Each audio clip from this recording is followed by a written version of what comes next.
Hello friends, कैसे हो? तो जैसा कि अपन लोगों ने इस सीरीज के लास्ट पार्ट में देखा था, हेवन डिस्ट्रॉइंग डीमन लॉर्ड जोका से कहते हैं डार्क स्पेक्ट्रल सेक्ट को मारने में मेरी मदद करो। इस पर जोका भी कहता है हाँ, मैं आपकी मदद करूंगा, लेकिन मेरी भी एक कंडीशन है कि आपको वायरंगनोर को फिर से रिबिल्ड होने से रोकना होगा। फिर हेवन डिस्ट्रॉइंग डीमन लॉर्ड कहते हैं ठीक है, मैं ऐसा कर तो दूंगा, लेकिन मुझे इसके पीछे का रीजन जानना है कि तुम वायरंगनोर को इतना ज्यादा हेट क्यों करते हो। फिर यानरंग हेवन डिस्ट्रॉइंग डीमन लॉर्ड को जोका के सारे पास्ट की बातें बता देता है और वायरंगनोर ने जोका के साथ क्या क्या किया था। यह सब बातें सुनकर हेवन डिस्ट्रॉइंग डीमन लॉर्ड काफी ज्यादा गुस्सा हो जाते हैं। इसी के साथ हेवन डिस्ट्रॉइंग डीमन लॉर्ड जोका को ये भी बताते हैं कि नामकुन क्लैन के मेंबर्स यहाँ पर है। इस पर जैसे ही जोका नामकुन क्लैन के मेंबर्स का नाम सुनता है, वो काफी ज्यादा हैरान हो जाता है और अपने नामकुन प्रिंसेस और उसके बड़े भाई को याद करने लगता है। फिर सीन कट होकर हमें नामकुन प्रिंसेस को भी दिखाया जाता है जो कुछ लिख रही थी, लेकिन तभी उसे बाहर जोका की प्रेजेंस सेंस हो जाती है। फिर वो तुरंत ही बाहर जाकर जोका को गले लगा देती है और उससे कहती है जोका, तुम फाइनली सही जगह पर लौट आए हो। अब आगे हमें नामकुन प्रिंसेस के बड़े भाई चियोन को दिखाया जाता है जो बाहर आते हुए कहता है नोमिन, आखिरकार तुम्हें क्या हो गया? तुम अचानक ही ऐसे बाहर क्यों आई? लेकिन तभी जैसे ही वो बाहर देखता है वो काफी ज्यादा हैरान हो जाता है। फिर जोका उसे देखकर कहता है चियोन, तुम कैसे हो? मैंने किसी से सुना कि तुम लोग यहाँ पर हो, इसलिए मैं तुरंत ही यहाँ पर चला आया। इस पर चियोन अजीब शक्ल बनाते हुए कहता है जोका, तुम कैसे हो? इसी के साथ अपने मन में कहता है नोमिन किसी को गले लगा रही है, इससे मुझे थोड़ा सा एम्ब्रेसिंग लग रहा है। फिर वो जोका से कहता है जोका, तुमने यहाँ पर आकर बहुत अच्छा किया, तो चलो अंदर चलकर बात करते हैं। इस पर जोका कहता है ठीक है ब्रदर। फिर वे लोग अंदर जाकर कई सारे बातें करने लग जाते हैं, जहाँ पर चियोन जोका से कहता है एक्चुअली माउंट वुफेंग हाइडआउट से नीचे आने के बाद मैंने और नोमिन ने तुम्हारे बारे में कई सारी बातें भी की और मुझे यह देखकर काफी ज्यादा खुशी हुई कि तुमने मेरी सलाह को फाइनली एक्सेप्ट कर लिया और उस बैंडिट लाइफ को छोड़ दिया। इस पर जोका कहता है नहीं, मैंने बैंडिट यूनियन को नहीं छोड़ा, मैं तो बस बाहर आकर दुनिया को देखना चाहता था। इसी के साथ नोमिन की तरफ देखकर कहता है नोमिन, बहुत ज्यादा लंबा समय हो गया, अगर साफ साफ कहूँ तो 10 साल से भी ज्यादा समय हो गया, लेकिन फिर भी तुम्हें मैं अभी भी याद हूँ। इस पर नोमिन जोका की तरफ देखकर मुस्कुराते हुए अपने मन में कहती है आखिर जोका, मैं तुम्हें कैसे भूल सकती हूँ। फिर जोका उससे कहता है उस समय के बाद जब भी मैं रात में घबराता था तब मैं तुम्हारे बारे में सोचता था, और क्या तुम्हें पता है एक बार मेरी मुलाकात एक परी से हुई थी और वो बिल्कुल नोमिन तुम्हारी तरह ही दिखती थी। फिर उसे देखने के बाद मैं कुछ देर के लिए तो सोच में ही पड़ गया था कि कहीं तुम मेरी मदद करने के लिए परी बनने का नाटक तो नहीं कर रही। तभी नोमिन अपना हाथ जोका की तरफ बढ़ाने लग जाती है। यह देखकर जोका भी काफी ज्यादा हैरान हो जाता है और शर्माने लग जाता है। तभी नोमिन बिना किसी हिचकिचाहट के जोका का हाथ पकड़ लेती है और यह देखकर नोमिन का बड़ा भाई खांसते हुए कहता है जोका, उस डार्क स्पेक्ट्रल सेक्ट के बारे में जिसका तुमने पहले मेंशन किया था, मैं उनके बारे में और भी ज्यादा सुनना चाहता हूँ। इस पर जोका शर्माते हुए कहता है मैंने पहले ही हेवन डिस्ट्रॉइंग डीमन लॉर्ड के साथ एक सौदा किया है और मैं बैंडिट यूनियन में छुपे डार्क स्पेक्ट्रल सेक्ट के लोगों को निपटाने वाला हूँ और ऑर्थोडॉक्स सेक्ट ने भी बैंडिट यूनियन से मदद मांगी है। यह सुनकर चियोन हैरान होते हुए कहता है ये तो अनएक्सपेक्टेड है। Alliance of justice bandit union के साथ अलायंस बनाने की रिक्वेस्ट करेगी और क्या तुम सचमुच इस अलायंस को लीड करोगे? इस पर जोका कहता है क्या मैंने ये कभी नहीं कहा कि मैं ऐसा कुछ करूंगा। तभी यानरंग कहता है यंग मास्टर, बेशक आपका ऐसा इंटेंशन नहीं है, लेकिन अगर heaven destroying demon lord Shaolin के साथ सक्सेसफुली बात करेंगे तो ये बाहर से वैसा ही दिखेगा। और अभी मार्शल दुनिया में डार्क स्पेक्ट्रल सेक्ट के हमले के कारण सबसे ज्यादा पीड़ित ऑर्थोडॉक्स सेक्ट है। और उस डार्क स्पेक्ट्रल सेक्ट के 12th डिमोनिक सोल्जर्स की तो बात ही अलग है, क्योंकि उस 13th डिमन को हराने में ही कितने मास्टर और लोग मर गए। लेकिन हमारे लिए ये अच्छा है कि आपने पहले ही 12th डिमोनिक सोल्जर्स में से 2 को मार दिया है, और आप अगर ऐसे ही डार्क स्पेक्ट्रल सेक्ट के सभी डिमोनिक सोल्जर्स के टुकड़े टुकड़े करते रहेंगे तो तभी चियोन बीच में बोलते हुए कहता है तो फिर लोग ये सोचना शुरू करेंगे कि मून स्लैशिंग सोर्समैन फिर से लौट आया है। इस पर जोका कहता है नहीं, मैं ऐसा नहीं हूँ। फिर चियोन कहता है, खैर किसी न किसी मामले में तुम्हारा नाम किसी भी तरह से फैलेगा, लेकिन मुझे चिंता है कि क्या तुम ठीक रहोगे, क्योंकि डार्क स्पेक्ट्रल सेक्ट अब बहुत ज्यादा पावरफुल हो गया है, इतना कि उन्होंने मेरे फादर को भी बड़ी आसानी से हरा दिया। इस पर जोका सीरियस होते हुए कहता है, अगर तुम लोग डार्क स्पेक्ट्रल सेक्ट के अगले टारगेट हो तो मैं कसम खाता हूँ कि मैं उस डार्क स्पेक्ट्रल सेक्ट को पूरी तरह से डिस्ट्रॉय कर दूंगा। और उनके एक्शंस मुझे मेरे बचपन की बहुत ज्यादा याद दिलाते हैं,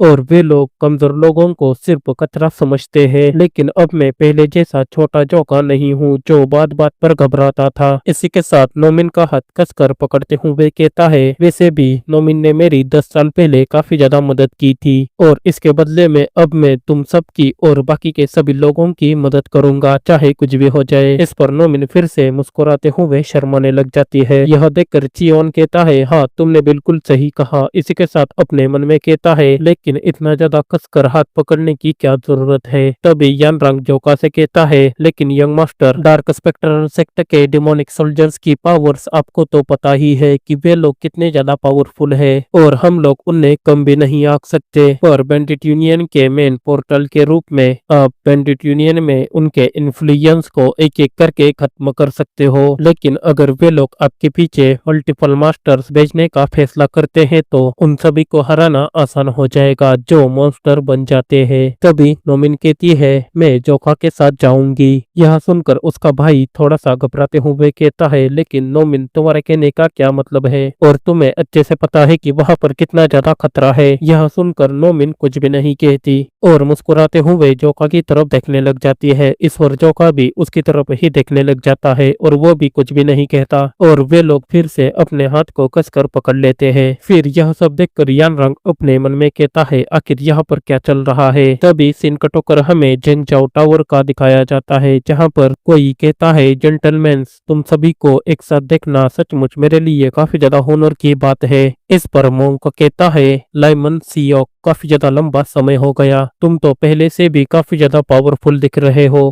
तभी दूसरा मोंक कहता है, लेकिन प्लेजर हाउस, ये जगह हम जैसे मोंक के लिए काफी ज्यादा डिस्कस्टिंग है। इससे तो साफ पता चल रहा है कि तुम हमारी इंसल्ट करना चाहते हो। इस पर हेवन डिस्ट्रॉइंग डीमन लॉर्ड हंसते हुए कहते हैं, नहीं ऐसा नहीं है, ये तो जेंगजाओ का सबसे बेस्ट फ्लोर है, और जहाँ पर कई सारे हाई रैंकिंग के मेंबर्स और इंपेरियल फैमिली के लोग भी अक्सर आते हैं, इसलिए आप लोगों को अपसेट होने की कोई भी जरूरत नहीं है। यह सुनकर ये ओल्ड मोंक को हंसते हुए कहता है, एक जगह तो सिर्फ एक जगह ही होती है, और चाहे जगह कैसी भी हो, अगर हमारा हार्ट प्योर है तो हमें किसी भी चीज की प्रॉब्लम नहीं होगी। इस पर हेवन डिस्ट्रॉइंग डीमन लॉर्ड कुर्सी पर बैठते हुए कहता है, जैसे कि उम्मीद थी, शाओलिन के हेड सचमुच काफी ज्यादा डिफरेंट है। तो फिर चलो बातचीत छोड़कर सीधे मुद्दे पर आते हैं। मैं डार्क स्पेक्ट्रल के साथ आपके साथ अलायंस की रिक्वेस्ट को एक्सेप्ट करूंगा, लेकिन मेरी भी एक कंडीशन है। यह सुनकर ओल्ड मोंक कहते हैं, आखिर वो कंडीशन क्या है। इस पर हेवन डिस्ट्रॉइंग डीमन लॉर्ड कहते हैं, आप लोगों को वायरोंग मेनोर को फिर से रिबिल्ड होने से रोकना होगा, तो अगर आप लोग ऐसा करोगे तो हम आपके लिए डार्क स्पेक्ट्रल सेक्ट को कुचल देंगे। इस पर ये मोंक कहता है, मैं आपसे माफी मांगता हूँ, लेकिन शाओलिन ऑर्थोडॉक्स सेक्ट का एक पिलर है, और वायरोंग मेनोर फिर से रिबिल्ड होने की पूरी कोशिश कर रहा है। तो क्या आपको सचमुच ऐसा लगता है क्या हम शाओलिन के मोंक्स जो ऑर्थोडॉक्स सेक्ट के पिलर है वे वायरोंग मेनोर को फिर से रिबिल्ड होने से रोक देंगे। तभी ये टकला मोंक कहता है, वैसे भी मैंने ये सुना है कि वायरोंग मेनोर को फास्ट में बैंडिट यूनियन से काफी ज्यादा नुकसान उठाना पड़ा था, और आखिर इसके पीछे क्या कारण है कि तुम लोग वायरोंग मेनोर को पूरी तरह से डिस्ट्रॉय करना चाहते हो। यह सुनकर हेवन डिस्ट्रॉइंग डीमन लॉर्ड कहते हैं, साफ साफ कहूँ तो मुझे इससे कोई भी प्रॉब्लम नहीं है, लेकिन मेरा हेड पोर्टल और वायरोंग मेनोर का पुराना झगड़ा है, और मेरा हेड पोर्टल ही मेरे बदले में तुम लोगों की मदद करेगा डार्क स्पेक्ट्रल सेक्ट को पूरी तरह से डिस्ट्रॉय करने में। यह सुनकर ओल्ड मोंक कहता है, करंट में हमारे पास वायरोंग मेनोर को फिर से रिबिल्ड होने से रोकने का कोई कारण नहीं है या फिर रीजन नहीं है, और बैंडिट यूनियन का यूज करते हुए डार्क स्पेक्ट्रल के साथ वॉर शुरू करना। हालांकि ये सब तुम्हारे हेड पोर्टल पर ही डिपेंड है कि वो कितना ज्यादा स्ट्रॉन्ग है। अगर वो हमारे सोच से भी कई ज्यादा स्ट्रॉन्ग स्ट्रांग है तो हम अपना माइंड बदल लेंगे। तो फिर मुझे बताओ कि वो कितना ज्यादा स्ट्रांग है। इस पर हेवन डिस्ट्रॉइंग डीमन लॉर्ड कहते हैं, मैं ये गारंटी देता हूँ क्योंकि मैंने खुद मेरे हेड पोर्टल के साथ लड़ाई की है और मैं तुम्हें ये भी बता सकता हूँ कि वो करंट में 10 ग्रेटेस्ट मास्टर्स में से एक बनने के हकदार है।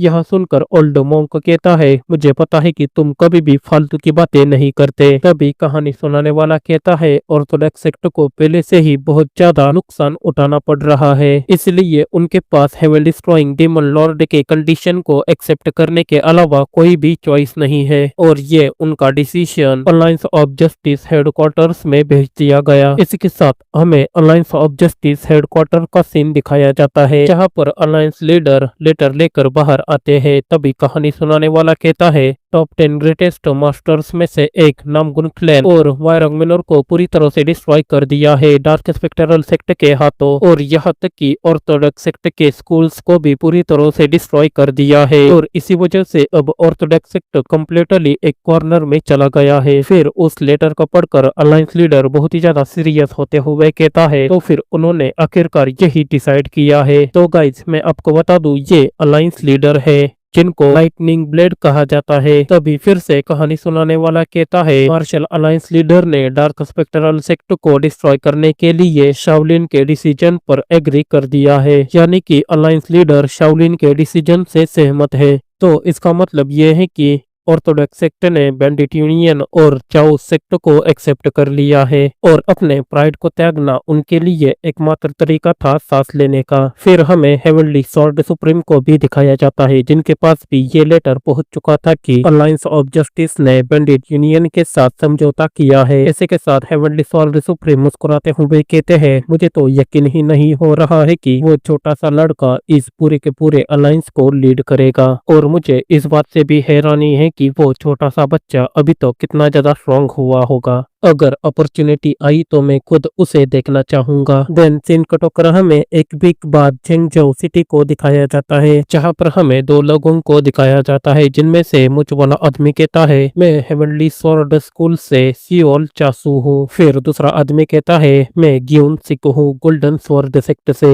और हम दोनों इस बात को लेकर श्योर नहीं है कि bandit union dark spectral sect के सामने खड़ा हो पाएगा। इस पर जोका कहता है, आखिर तुम लोगों को क्या परेशानी है, और तुम लोगों को देखकर ऐसा लग भी नहीं रहा कि तुम लोग वॉर में अपने आप को बचा भी लोगे। यह सुनकर ये मुझ वाला आदमी जिसका नाम सियोल है वो कहता है, वैसे भी बैंडिट तो एक बैंडिट ही होता है, चाहे कुछ भी हो जाए, और हम सिर्फ ये देखना चाहते हैं कि तुम लोग सचमुच डार्क स्पेक्ट्रल सेक्ट को हरा सकते हो या फिर नहीं, इसलिए हम तुम लोगों को देखने के लिए यहाँ पर आ गए हैं। फिर यानरंग उन्हें चिढ़ाते हुए कहता है, सिर्फ इसलिए क्योंकि तुम्हारा सेक्टर डार्क स्पेक्ट्रल सेक्टर के सामने टिक नहीं पाया, तो क्या तुम्हें लगता है कि बैंडिट यूनियन का तुम्हारे सेक्टर जैसा ही हश्र होगा। यह बात सुनकर वे दोनों काफी ज्यादा गुस्सा हो जाते हैं और अपनी स्वॉर्ड पर हाथ रखते हुए कहते हैं, आखिर तुम दोनों ने हमारे सेक्टर की इंसल्ट कर रहे हो, आखिर तुम्हारी हिम्मत कैसे हुई, लगता है कि तुम्हें मौत से डर नहीं लगता। तभी वहाँ पर एक लड़की आकर कहती है, आखिर तुम सभी लोग ऐसा बर्ताव क्यों कर रहे हो, क्या हम सबके एनिमीज डार्क स्पेक्ट्रल सेक्टर नहीं है, तो फिर तुम लोग इस तरह झगड़ा क्यों कर रहे हो।